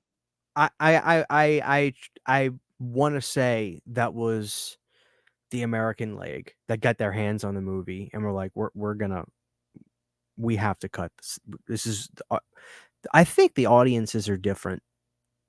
You know, you talk about some stuff, like some of the stuff doesn't really make sense. But I was watching an interview with one of the actresses that was in Demons, and she was like, it's a culture. It's a culture thing. attention spans are different, storytelling is different, things are different overseas, and the way we understand things and that sort of thing. I'm pretty sure. I want to say I'm 90% sure that the American arm got their hand on the film, and I think because at that point Argento had some pretty big notoriety, so I think this movie got released theatrically as Creepers in America. I'm not sure. I just know that Media Home Entertainment got their hands on the VHS and they got the hands to distribute the movie on home video, and they released it in America as the Creepers version. And I watched the Phenomena version first because I just figured that was the right thing to do, and I literally said verbatim what you said. I was like, I don't know about this. Then a few years went by, and Arrow and Synapse put the movie out on 4K. And I got something I want to follow up with about this movie when I finish this that has to do with Donald Pleasance. And I was like, I'm going to watch this. I got the Arrow version, the Phenomena version, but it came with all 3 cuts. The theatrical, the Argento deluxe, whatever cut. There's 3 cuts. There's a long cut, a longer cut, and then the Creepers cut. I was like, I'm going to watch the Creepers cut. And I my jaw was on the floor. Everything that should have been cut out was cut out. Whoever in America got their hands on this film to cut it saved it for me. I mean, all the exciting sequences happen. You're in the boarding school, you go to the other place, she meets Donald, all those scenes are there. She's running outside. You've got all the action sequences. The tension builds with the old caretaker woman. Boom. I mean, you are in and out like a fast food restaurant. It completely fixed the movie. So I literally tell everybody that I said, if you're going to watch this movie, for God's sakes, watch the Creepers cut. I truly can't fathom anybody telling me, and I'm not saying that Mark, who's a great supporter of us, I can't say that he liked the Phenomena cut more or not. I don't think he did. I think you said he told you, he prefers the longer version. Well, he's a psychopath. You know, that's all I gotta say. He's nuts. Yeah, that's why he was excited to hear us talk about it, because he's like, I know Christian will die on the hill that the Creepers cut is the cut. It is. It's unequivocally. I would take a bullet on that hill. But the other thing I wanted to mention is seeing this movie and Loomis's character. When I watched Phenomena, this is where it clicked to me, where I said to myself, this quirkiness is making Halloween 5 make so much more sense to me. Like the cultural differences and the way these characters are portrayed in terms of people of authority or people of education or professions. There's a quirkiness. There's this quirk, like the way Loomis the way Donald's character was as this caretaker of these animals, and like he's got this whimsical charm to him. He's a happy guy he just looks fun and weird, and but he's eccentric. Mm-hmm. That Loomis in 5, I really tell people, watch some of these movies, and it's weird because Othman and Gerard I think is French, but you can see the cultural hands on the pie of these American actors and how they are morphed a little bit. And so watching these movies kind of made me appreciate Halloween 5, quite frankly, a lot more. I mean, it truly did. And I see that movie as that weird, you feel the foreign influence all over Halloween 5 now, once you experience movies that have actors like John Saxon, like Donald Pleasance in here, and you see how they maneuver in these films based off of the way these directors want them to. So these movies, especially Creepers, made me say, Halloween, I get Halloween 5 now. I get it. It's a culture. It's culture. That's why the movie comes out and feels different. Not because it's bad. It's a culture, you know. Yeah. Yeah. Well, hey, there we go, guys. Halloween 5 is a culture. I don't disagree.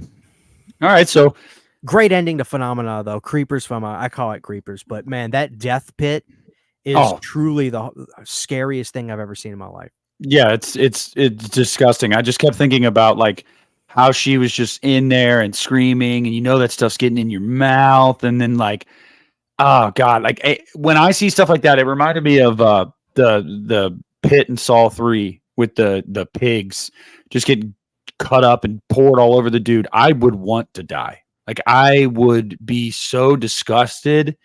I couldn't walk around in clothes like that. I couldn't imagine accidentally swallowing any of that. I just no, that's just disgusting. Oh yeah. Disgusting. So next up was A Bay of Blood, aka Twitch of the Death Nerve. You don't like this movie? Boring as fuck.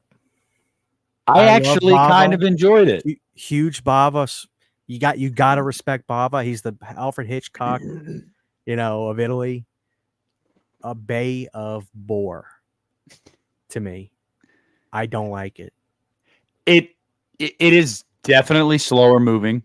There were points where I was like, but overall, I liked it because I thought that, again, similar theme. I keep coming back to. I thought the kills were mean. I thought the effects were good. There were some beautiful ladies in it. Yeah. I don't know. It kept my attention enough. And would I put it on the level of opera? No. But I actually rather enjoyed this movie. And I've always heard people call it Twitch of the Death Nerve. So when I looked it up and it brought up A Bay of Blood, I was like, oh, it's one of those. This is the American title. This is the, foreign title things. That's rampant in those Italy movies, dude. City of the Walking Dead is also called Zombie Holocaust, or the Hell of Living Dead is like, it gets confusing. It gets very confusing with all those goddamn name changes, especially the zombie movies. Those are insane. Zombie 3 here, Zombie 2 there, Zombie 4. It's a mess. It's a mess. I respect those. I respect Bava. He like I said, dude, he walks so some of these guys could run. No doubt in my mind. They're just too primitive to me. Now, that's not to say that I don't think Bava is a master, but Bay of Blood, I think I initially watched that because they talked about a kill scene in Friday the 13th Part 2 that was it's ripped from the movie. Yeah, it is ripped from the movie. The fucking like harpoon spear, yes, through the two people on the bed. As I saw it happen, I was like, holy shit. Yeah. And then, Christian, I also thought to myself, watch this movie, guys, if you haven't seen it, or if you are familiar with it and you can think of it. It kind of seems like they're still having sex for like 5 seconds after they get impaled. It was so weird. Like, I'm watching it and I'm like, I think she's still like gyrating on this dude. like, oh, I was almost there. So even though I got impaled, let me get there real quick before I die. So those were the two thoughts I had, is like, looks like they're still doing it. 1, 2, holy fucking shit, Friday the 13th ripped that off. Yeah. They claim they never saw the movie before. Which, Christian, it's identical. That's why I'm saying it's hard. I believe that Sean never saw it, but because he said he never saw it, but it's hard to believe that nobody on that set involved with either the makeup, prosthetics that were setting up that sequence, or whoever came up with the idea saw it. Because it's such a unique thing to do. Like, I can't imagine just somebody was like, "Oh, let's." It's very hard to believe. Yeah. Well, all right. So Christian's not a big fan of that one. I'm interested to hear what the best Bava film is Black Sabbath, which I think I had the names confused. That's well, shit. Because the one that I'm about to get into is Black Sunday. I didn't watch Black Sabbath. I watched Black Sunday because of the confusion there, I think. But having said that, again, Mark spoke very highly of this movie. I went through the comments and I tried to get around to all the ones that people had said that are musts. Like, you have to watch this one. You have to watch this one. Let me kind of take you into my mind here with Black Sunday. So, older, like black and white movies, they are not my bag. I don't. It's never been my bag. There's a few that I really, really enjoy that I grew up watching. Some Vincent Price stuff. But so I was weary about this movie, but Mark said, "Look, man, the gothic vibe and atmosphere in this movie is just to die for." I can say my overall thoughts on Black Sunday were I was genuinely shocked within the first 5 minutes how mean it was already. How they put that mask on her and then just fucking slammed it into her face to kill her. I was like, damn, this came out in 1960. Like, holy shit, that's mean. I Same year as love, Psycho too, which is yeah, interesting when you think about it. yeah. You know? I loved it. It was very mean in a lot of ways. I did love the atmosphere. I love the imagery. It felt just like a big haunted house. Like Yeah, I don't even. yeah. I mean, I need to rewatch it again to be honest with you, because I But, went into well- it like fuck this old stuff. Yeah, but I'll tell you, Christian, I overall walked away from it going, I don't know if I'd ever watch that again. It's I just respect not. it, but I don't love it. Yeah, it's not. It's not my feel good movie. You know, it's not like when I'm like, oh man, all right, what are we gonna watch tonight? Like that's just not my grandpa. Oh, he'd probably fucking eat this shit up. I'm sure he's seen it like 100 times because all he does is watch black and white stuff. Still to this day. Right. But it just wasn't my bag. It's something me and you. It's weird, right? Because to me, Night of the Living Dead is still unequivocally an incredible movie. Not because it's a classic or it's got this. No, I think Night of the Living Dead is a great film. So it's like the older I get, the more I'm saying no. Like there's some great stuff from the 60s.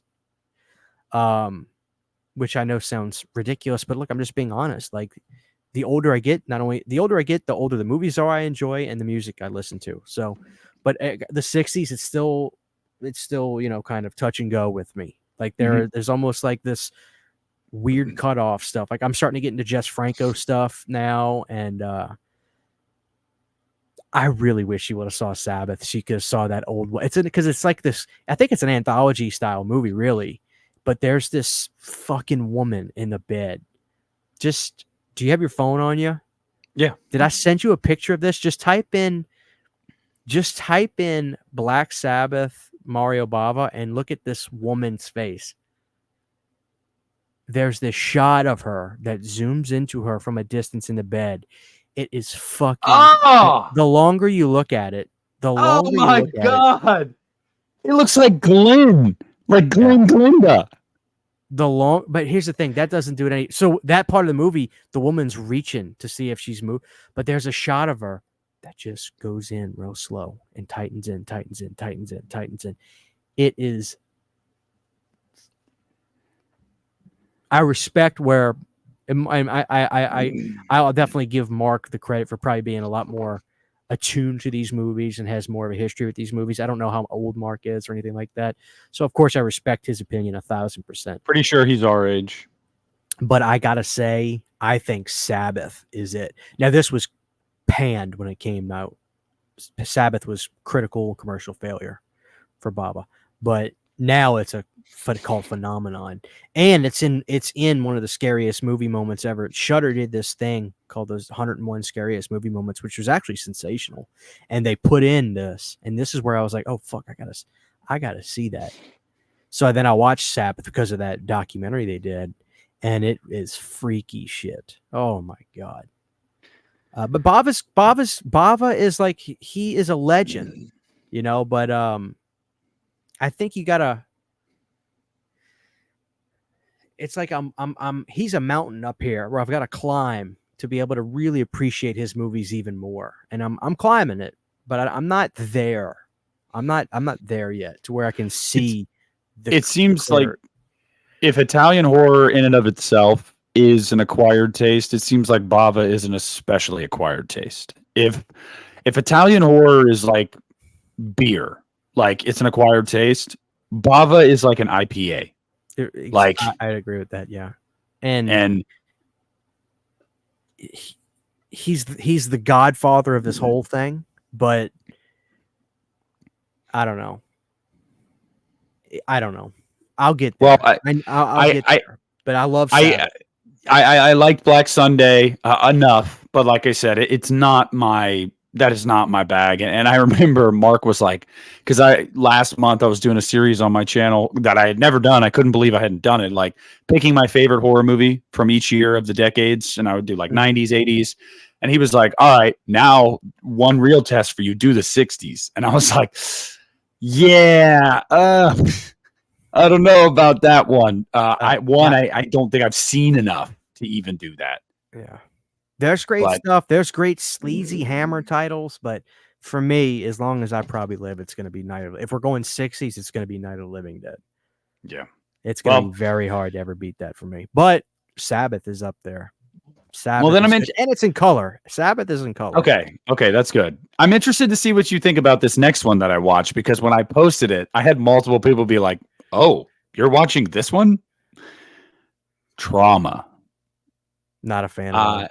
I watched Trauma, and again, shout out Mark saying, this movie is not as bad as people say it is. I kind of agree. I didn't hate it, man. I didn't hate it. I liked the kills. I really did. Like I actually really did. Again, it's definitely near the bottom of the list of the ones I saw for sure, but I didn't hate it. I respect that. For me, like I said, I think Opera was the last great Argento film, and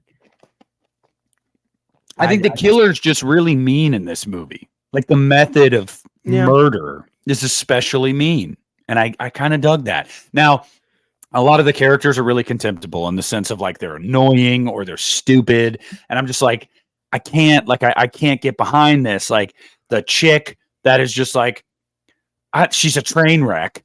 It's a complete train wreck. The guy that works at like the news station, like he's kind of a dumbass. Like, so I didn't really like all the characters, but like the central mystery, the killer's method of killing, I thought was interesting enough to where when the movie was over, it was very similar. I was like, I don't think I'd ever watch that again, but I don't feel like I just wasted my time. It is important to say too that I think a lot of actors, Argento at that point was one of those guys where people would want to work with him. I think they'd go out of their way to work with him, which is probably why Brad Dourif was in that movie. Yes. Because I don't think Brad was begging for work by that point. No, that was what, 90 success, 92 was or that 90? 3. Yeah, 92 or 3. I know. So.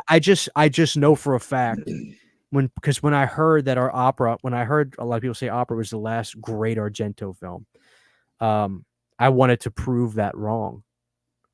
And I never did. I'm not a big fan of Trauma. To me, it doesn't cut the mustard for Argento. I don't think the music was that great. It's nothing that when I got done with it, it's not like Deep Red where I heard this gorgeous gothic orchestral from Goblin kick in the beginning of the movie where it's like, holy fuck. But I'm not even a huge fan of Deep Red, but there are moments in that film that stick with you. But Trauma, I got done with it and I was just like, I don't think I'm going to remember much from this. It's just, to me, it maybe with time I'll go back and revisit it. But I'm glad that you checked that out, because it's a much deeper cut for Argento. Mm-hmm. But like I said, I don't know if you watched it. We don't have to get into it because it's actually pretty new. I don't want to spoil it for a lot of people. I said for a long time that I agreed. I said after a while that I agree. Opera really is the last great Argento film until I saw Dark Glasses. Well, funny enough, Christian, I was going to watch Dark Glasses before we recorded and I fell asleep. So that's why. It's not too pertinent to this because, like I said, it's fairly new. So I don't want to.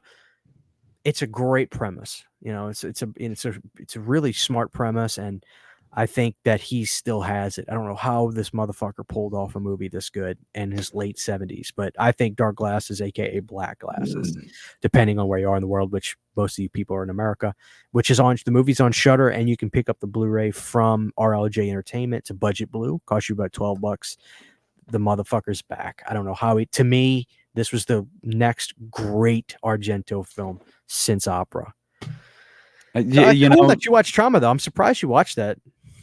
Yeah, I look, I was would have not liked you to gonna have seen Two Evil Eyes. That way you could have saw Argento and Romero work together. But that's fine. It's actually cooler that you saw Trauma. well, I gotta tell you, Christian, I'm getting to this point where I'm feeling like maybe not the next, maybe not the well. I'm just gonna say maybe not the next episode, but like we might have to do an addendum to this eventually. Well, I mean, every now it's not like we don't bullshit on these episodes anyway. So it's like whenever you watch one, bring it up. Because I gotta watch Black Sabbath now. I have to. Oh man, I gotta see that creepy motherfucking Glenda. Yeah. So the next one I know you're gonna be really excited to talk about, and this was one that I hadn't seen since I was a kid. And you talk about it all the time. And no, okay. Demons, brother. I rewatched it again last night. I hadn't seen it since I was probably 14, and I remembered correctly about this movie. I'll just say that it's gross. It's super fast paced. It does not bog you down with a bunch of just unnecessary bullshit. It really is just to the point, fun, grotesque. The fact that like it turns into like a boil and then pops and all this green and yellow shit comes out, like the kills are gnarly. The effects, oh my god, the one sequence where once they all like discover that Rosemary is like a demon and they're running down the hallway, and then you get this close-up shot of her face, and like there's just like blue lighting in the hallway, and her eyes like, and she's just like, and she's coming after him. That shit is fucking nightmare fuel. I was like, that is scary. That's some scary shit. I did not get around to watching Demons 2 again, and again, I haven't seen that in probably 15 years. I remember enough about it. Like I know it takes place in a high rise, if I'm not mistaken. It's a high rise apartment. It's just as fast paced, but actually moves around. But I think it it crosses a line for people, right? Because there's a demon baby, and there's a demon that comes out of the TV, which I think is amazing. It's akin to the tone of like a Nightmare 4, where Demons want. This is going to sound weird, but Demons is one of the best zombie movies I've ever seen. I mean, because that's what it is. Yeah. You know what I'm saying? Like, that's what it is. Like, it's an infection movie. I love the big black guy. The big black guy is kind of like a pimp in the beginning. He's a great character. Dude, I was going to say he's an asshole. He's a fucking asshole. He was. Legendary soundtrack. You had Motley Crue, you had Go West on the soundtrack. Go West's We Close Our Eyes is one of the best kind of, big pop AOR songs you can hear. And this is what I was saying, Nick. These are those kinds of movies. Now we got Lamberto coming in the mix, produced by Argento, which, Argento claims he made the movie. But with Demons, it really is the most American Italian movie ever. I mean, it gets right to the point. But the beginning is gorgeous. You got the girls looking outside, and you get the Metropole tickets and those silver masks. They're gorgeous. I know people have replicas of those silver masks, and I think they're marketed really well, and they just work. I mean, they're really good action-packed horror films, and the consensus is that Demons 1 is better than Demons 2. I hate to say this now, but I think because I just revisited them myself. I hate to admit this. I think I have to agree. Now, that doesn't mean I don't love Demons 2, but I think Demons 1 is just such a tight package. And even though 2 has The Cult on the soundtrack, which is one of my favorite bands, the songs are used to perfection in Demons 1. The setting is just gorgeous. I love the theater. I love horror movies that take place in movie theaters. Like you've got Popcorn, which is another great example of that. But I think Demons 1 really is probably the best presentation of how to make an Italian horror movie captivate an American audience. And not just then, but I think today, I said it 1,000 times, if you're going to get into Italian horror movies, if you start with Demons, you are going to be like, feed me more. I want more of this. So it's a classic. I think Demons is a classic. all the way around. Whether Lamberto directed it, whether Dario really directed it, the effects are great. There's a crudeness and a nastiness to Italian gore. I don't know. I think Fulci is the god of that. But movies like this, I mean, they make you feel gross. They make you feel nasty as fuck. But Yeah. it's actually like I said, it's a zombie film. That's what it is. That's what it is. But instead, you turn into demons. So it's a great movie. I mean, just a sensational film. I would say Demons is one of the, for what that movie is, man. That's a 4.5 star film to me. Just sensational. And people love it. So many people love Demons. So I love Demons too. You could watch that one at your leisure. But I'd love to hear your thoughts looking back at that, like seeing if you think it does cross a line, or do you actually think it's so 80s, man. Like I said, man, all I can really remember about it, I remember the high rise. I remember there is a demon baby. I do remember that. And I remember TV it scene is being classic. I mean, I remember love it being TV sequence. super like it just like I just remember it being really goofy, like over the top. I mean, it's over the top. I mean, there's the bratty birthday kid. So I mean, I'll watch it. I'll watch that again soon, and yeah, I'll watch that again soon, and I look forward to giving you my thoughts on that.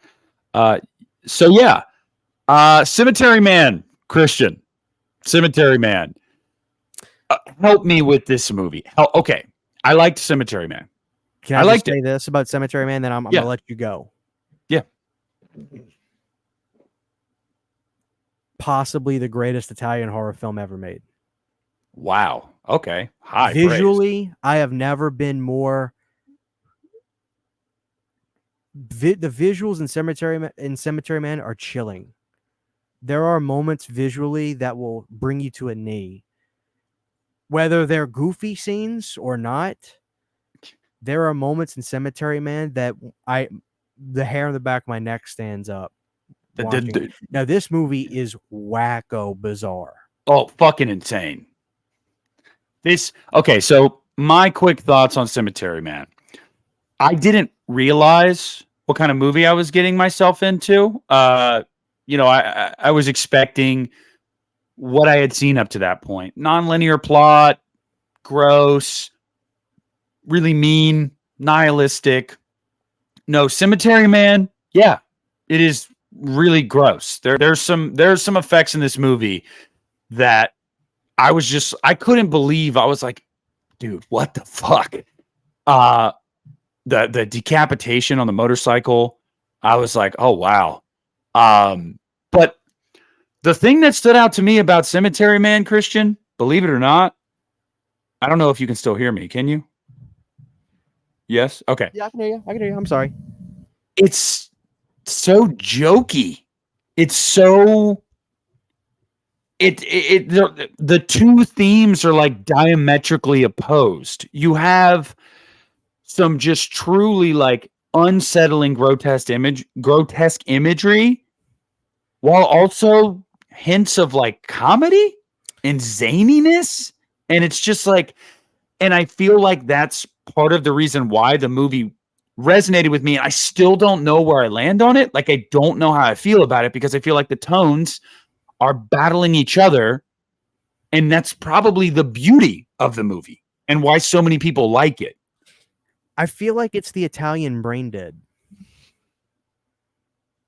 That's how I feel. The floor's yours, man. You educate me a little bit on this one. Well, I mean, I don't know a whole lot of behind the scenes stuff about it. I mean, I got that gorgeous Seven release, and I watched a little bit of the special features, but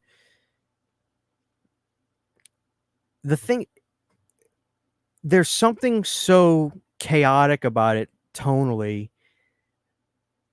The caretaker, our main guy, who's kind of got like this weird, he's like a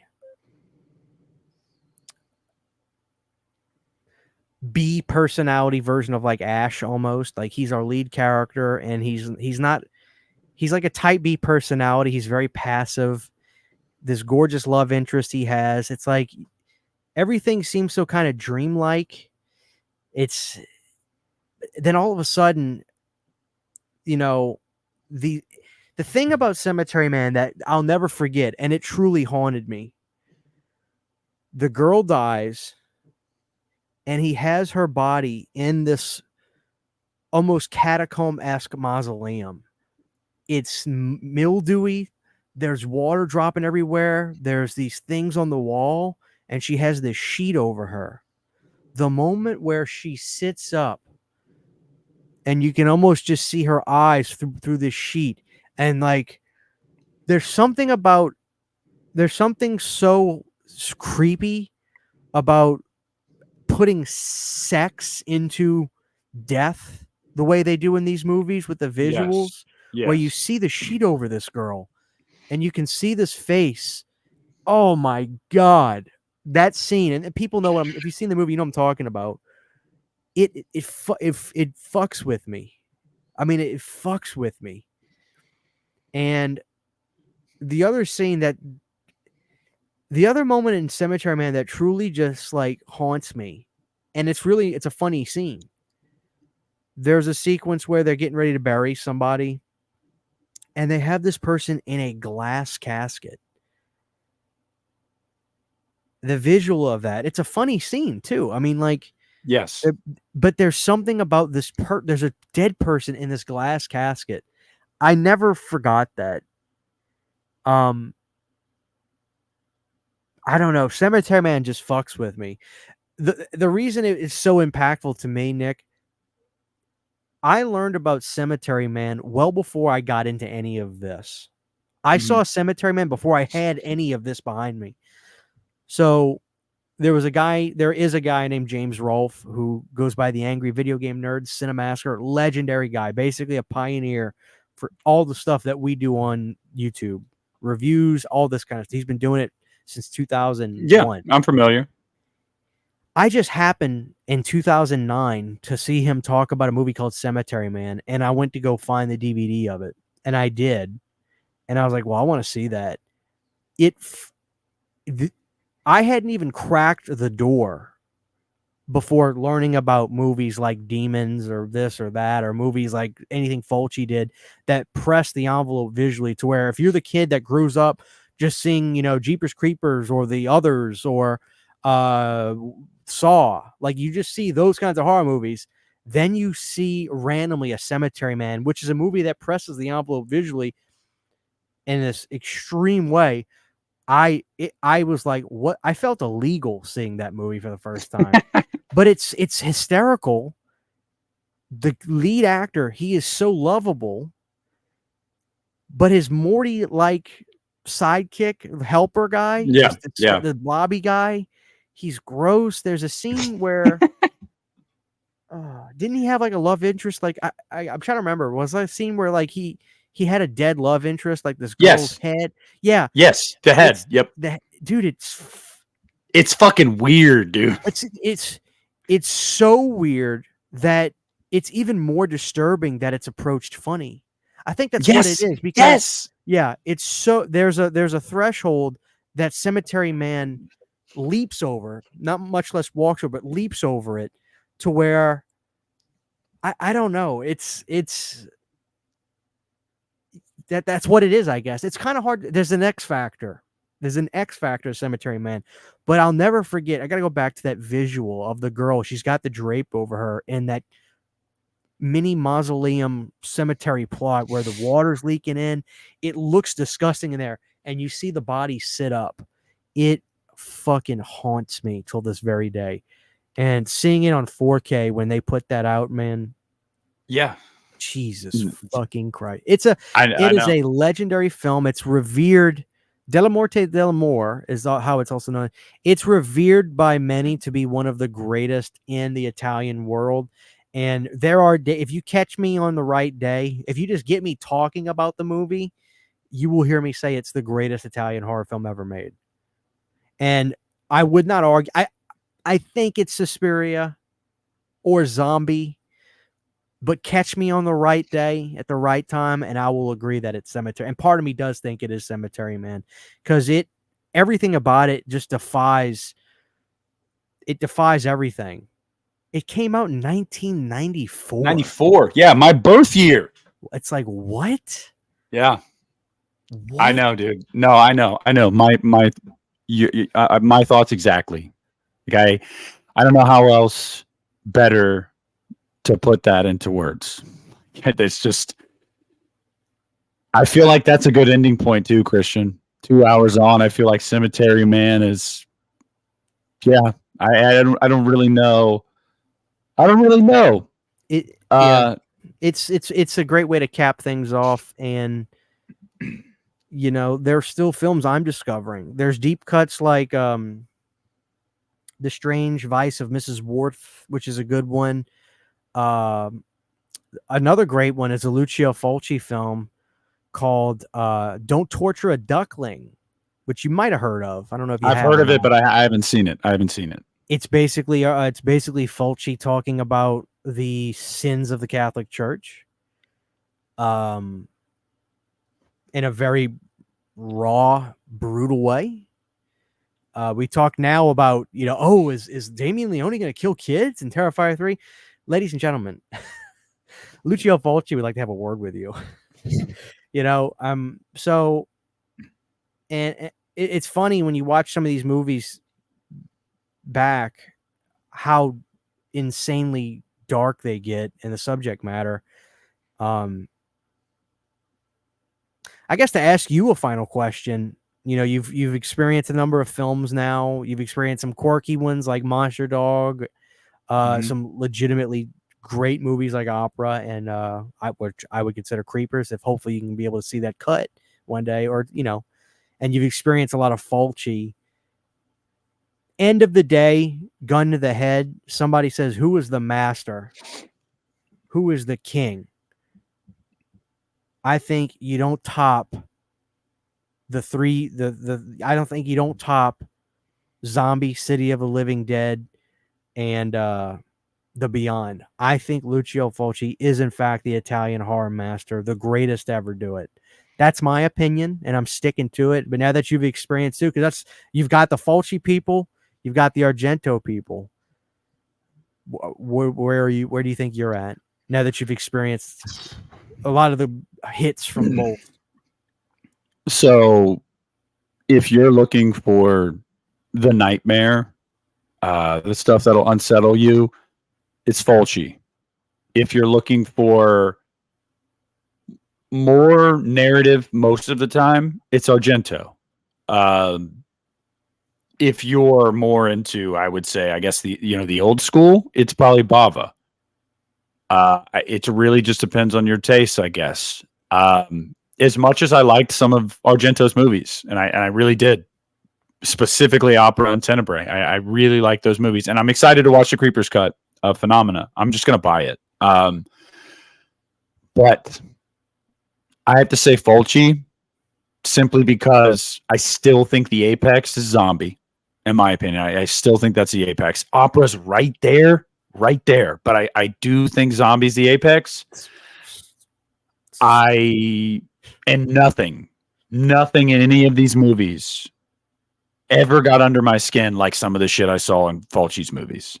Like The Beyond has nightmarish sequences, and City of the Living Dead, Gates of Hell, has sequences that are the buried alive sequence will probably live rent free in my head forever. The spider sequence from The Beyond will probably live rent free in my head forever. The eye piercing in Zombie through the door will probably live in my head forever. So I got to go Fulci. Yeah. Fulci. Yeah.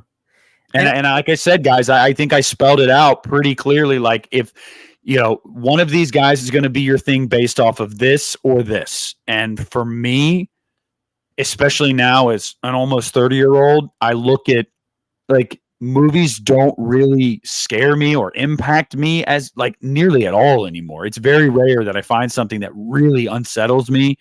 It happened multiple times with Fulci movies. And I wouldn't even say scared me, but just really gave me the fucking creeps. And you just don't get that often anymore. Fulci does not, I think I've said this before, but Fulci does not care about reality. And I feel like Fulci would make a great A Nightmare on Elm Street film if he could have done one. He's the master. He defied everything. There's a lot of his career too. I think I said this too, but like for the audience, he didn't just say, I'm going to be a director one day and start making horror films. He was a Western guy for many, many, many years. Matter of fact, I think he's got classics in the genre. I haven't explored too much of it because I'll be honest, I don't really care about deserts and cactuses, but or Yeah, never been a Western guy myself.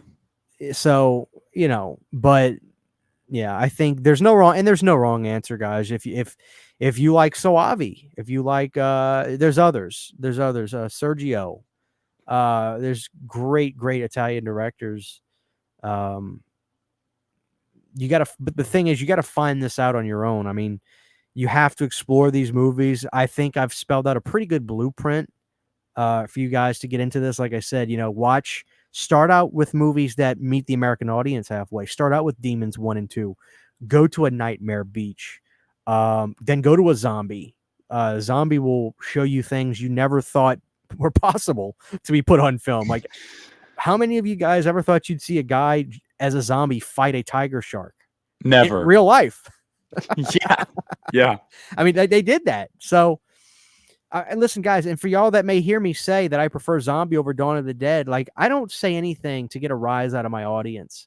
My job is to come here and hopefully educate a little bit for the younger viewers and, just as well as have a great conversation. But I say that because I mean it. I say that because Fulci said, I'm going to turn this stuff on its fucking head. And I'm going to press this to a point to where the audience cannot trust me from scene to scene. And he did that to the 10th degree. He did that, and he did that with the slasher genre with New York Ripper. It's almost unwatchable because of how crude it is. But that's what Fulci does. He starts the movie out with, he took everything innocent with American culture. Man's best friend. The dog shows up with a fucking human hand in its mouth. It took your Disney characters, and maybe I'm reading into that a little bit, but I feel that's what Fulci was doing. He took your Donald Ducks and your Mickey Mouse, and he turned it into the most cruel, vile thing you could imagine. He took your sex sequences that you would see in these movies that, it's like, okay, let's relax a little bit and enjoy the beauty of a good woman. He made that the most uncomfortable thing you could imagine. I can't even describe it without making myself uncomfortable. That's what Fulci did. So that is why I say Fulci is the king, because he flipped everything on its head. So Argento is great. I'm so glad he's with us, and I implore people to check out Dark Glasses on Shudder. But if you haven't seen some of these movies, guys, I mean, look at the excitement Nick had this time. I mean, he gets it now. It's tough. It's daunting to get into this stuff. I went through the same thing, man. I'm like, I know I'm not interested in these movies. Well, there's a method to the madness, and then you'll start to experience stuff, and then you'll find, I promise you will find these movies. There's a lot of horror fans that love these movies, and it's not just for style, not because they make good t-shirts, not because Demons looks good on a t-shirt. It does, but my point is, these movies are just fucking awesome, and they marinate on you, and you start to. I think about Italian horror films a lot after I see them, especially the ones I don't love, which is weird, like Inferno. But god damn it, they stick. I'm proof of that. I'm proof of that. That somebody that started to venture into it, these things will marinate with you. They will make you question things. You will remember them. Like, so you just will. If we're going to end this, let's give the audience one recommendation of everything we've talked about for them to dive into and see. I'll go first if I can. Yeah. My gut is to say Cemetery Man, but the Alice Cooper fan in me, I really think if you people check out the Blu-ray of Monster Dog, which you probably get pretty cheap, I think you guys are going to be so surprised to say, oh, that's the Troll 2 guy? Because it's such a moody, great Halloween film. And again, the See You in the Mirror is I mean, that's worth the price of admission, guys. And to see the King of Rock, Alice Cooper, as Vince, nonetheless, in this movie, I think you guys will really get a kick out of it as a fun 80s horror film. So that's my recommendation, is to please, I want somebody to go and see Monster Dog from this video. So Nick, what's the one that you would implore people to check out? Opera. Yeah, Opera. I think that it's good story, good acting, great mood, great music. It's mean. It'd be Opera of the ones we talked about tonight. One, because I'm not going to piggyback off what Christian said. He picks Monster Dog, and I told you guys I think you should watch that too, because I think it's genuinely fun. But it'd be Opera for me. And I don't think you can go wrong with it. I really don't. No, I'm biased, but so yeah, I think that look, I've enjoyed talking about this, and this will probably wrap it up. Maybe we'll do an addendum episode months down the road. But or if nothing else, we'll just talk about it. People say, "Yeah, y'all got to do J horror." Listen. Yeah. No. yeah. I like some, but I can't. I can talk about Dark Water. I can talk about Audition. I can talk about Evil Dead Trap, but yeah, leave me alone, people. Yeah, no, I agree. So thanks, guys. This was like a 4-hour journey altogether of Italian horror. I hope that all you guys that are into this really got your money's worth, like really felt like. I think they did. I hope you liked hearing from somebody that was watching this stuff for the first time and how it resonated with them, and then hearing from somebody that's watched it for a while that's really appreciated it and had knowledge on it. I felt like it makes for a good listen. I just hope that people don't start listening to this and hear me as an old man that's like they're asking me a simple question and I say, okay, but let me start from the beginning. Like when it comes to the Monster Dog stuff. But man, I don't get to talk about this a whole lot. I mean, I can go out of my way to talk about it more, but there's no joy I get than having a movie that I love like that, people seeing it. And so when you sent me the video of you just jamming the music video, I was like, my work here is done. Yeah. No, I know. Christian was very, very happy, very excited about it. Hell yeah. All right, guys. Well, hey, I appreciate you watching. We both do. Weather's heating up. It's almost summertime. Whatever y'all got planned for Memorial Day weekend, enjoy it. And I don't know. We'll figure it out. I got to talk to Christian off air here for a second because something happened a couple minutes ago. That's why I was looking at my phone. So, Christian, unless you got anything else, I think it's time we sign off, brother. Thank you for listening for 3 years and counting. Yeah. God bless you. 3 years and counting. We love y'all. And here's to 3 more. We'll see, All right. Take care. I feel like I did not deliver.